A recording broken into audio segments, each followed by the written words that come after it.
Your calls on this one. Should dogs be allowed to fly in plane cabins? That's all dogs. 0207 862 2222. That's the number. Tell us what you think, because Italy has decided to give airlines the freedom to decide whether to allow dogs to fly in the cabin with their owners instead of in the cargo hold. Previously, only dogs under 10 kilos were permitted. Now, there's no size limit as long as the dog is in a carrier and don't weigh more than the average passenger. Well, as we've just been talking about, I mean, hopefully passengers are getting a bit thinner. The dog's crate would be placed on a seat, but what you'd pay for this privilege will depend on the airline. Now, I'm going to put it out there. I think this is a rather marvellous idea.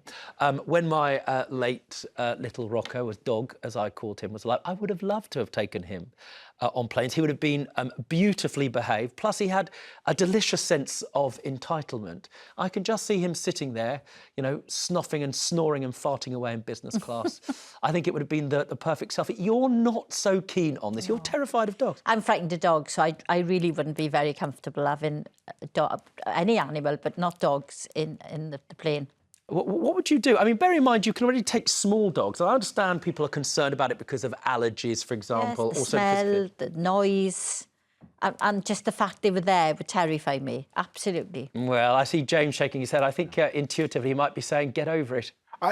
Well, listen, I feel for anybody who has a phobia of anything, particularly, you know, dogs or otherwise.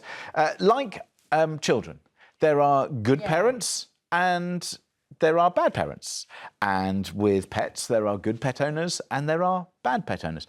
I think the issue here, though, is that the trauma that a dog or an animal will go through when they're put into a hold and all that sort of business can be very, very detrimental. And if people, you know, are wanting to take their dogs and to travel, if it's done in the right way, then, frankly, I think we should find a way to do it. I'm with Rob. I think it's a great idea, and I think my doggos would absolutely love it. And you'd love my doggos. Two working Cocker Spaniels are beautiful. A long-haul flight.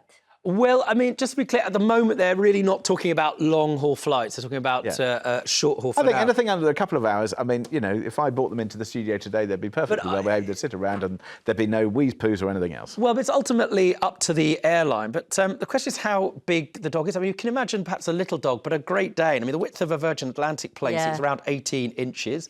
If you're a bloke, that's about that much. I have to say, I would struggle with that. I mean, with, like, you know, if you've got, like, big lurchers or, you know, greyhounds or that sort of thing. You discriminate in there. Yeah, well, you are, but I think sometimes, you know, you just have to, you know. Well, a Labrador, the average length is up to 45 inches. I think a Labrador would sit fine on a seat. And they do, I mean, they can't just be running round freely round the cabin. You're not going to convince me, Rob. Well, not yet, but let's see if Sharon from Staffordshire can. What's your view on this? Would you like to see perhaps a Staffordshire Bull Terrier on your flight to Cos or wherever you're going?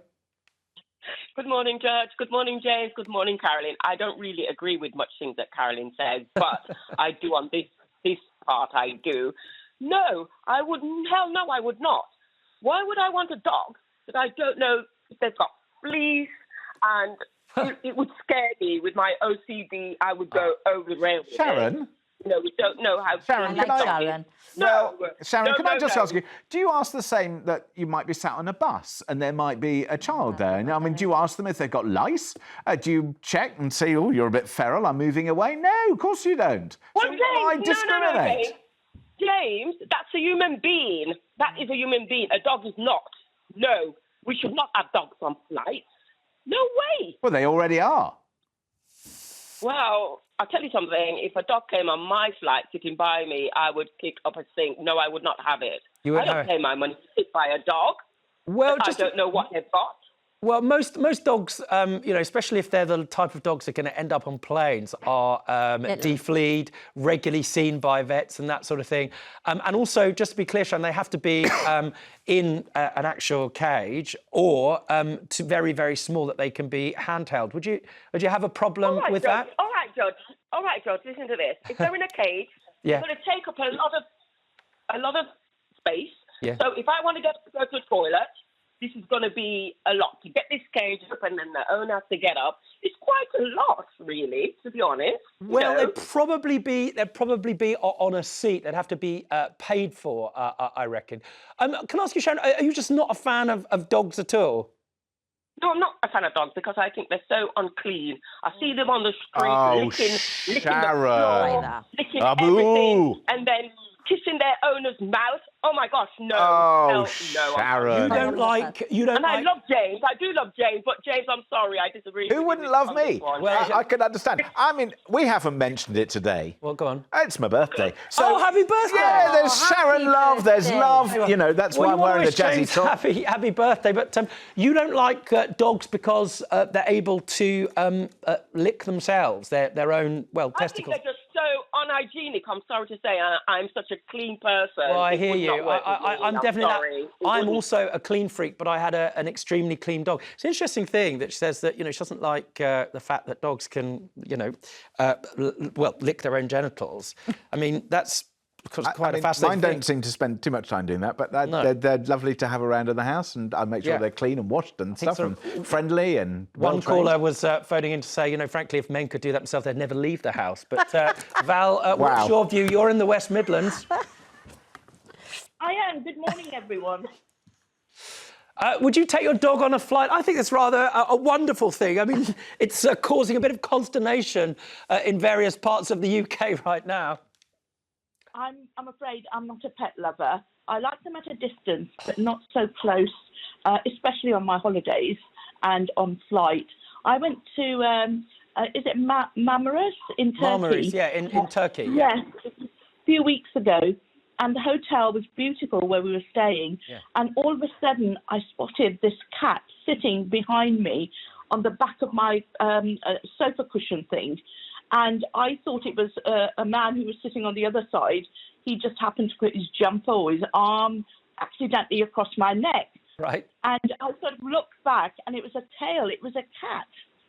And cats were allowed to freely roam around in the hotel Right. using the facilities.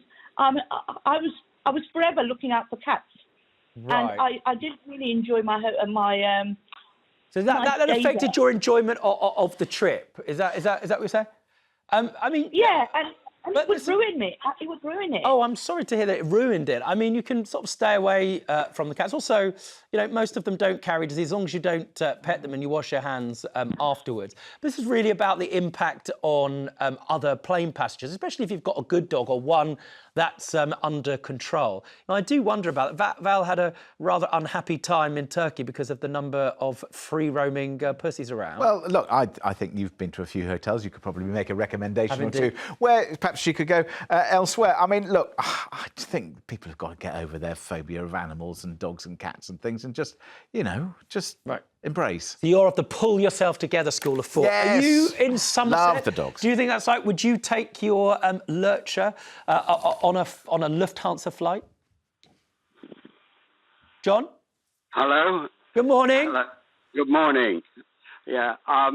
My son and his wife, when they'd been working in Malawi, came back home and they bought their 2 dachshunds on a plane. Right. The dachshunds were in a bag and they sat at the feet of them, but they couldn't fly into England, so they flew into Holland. Right. And then his son went and picked them up from there and drove them back into England. I see. No, I hear you, John. And, there's a serious point to be made here. We love our pets in this country. In law, they are really sort of nothing more than chattel, but they're parts of our family. And the point that you made, James, is an important one, which is that, the fact is a lot of dogs, when they fly, especially long distances, and cats for that matter, are really distressed after that journey. Yeah. So if there's a more humane way of doing it, which also balances the considerations of other passengers, that's got to be a good thing. Last word to you, Carolyn, and will you please come with me and get over your fear of dogs? I think we can do this together. I will come and get over my fear of dogs, but I'm not convinced that I want to... I mean, maybe if there was only one dog and it was small and it was away from me, fine. But what if there were a couple of dogs and they were barking at each other? And I wouldn't be very... I feel confident you can get over this, and it would be remiss of me not to wish a very, very happy birthday to James. And above all else, I hope you have a splendid day, and you. may your year ahead be as busy as your jacket. After the break, it's the papers and everything else included.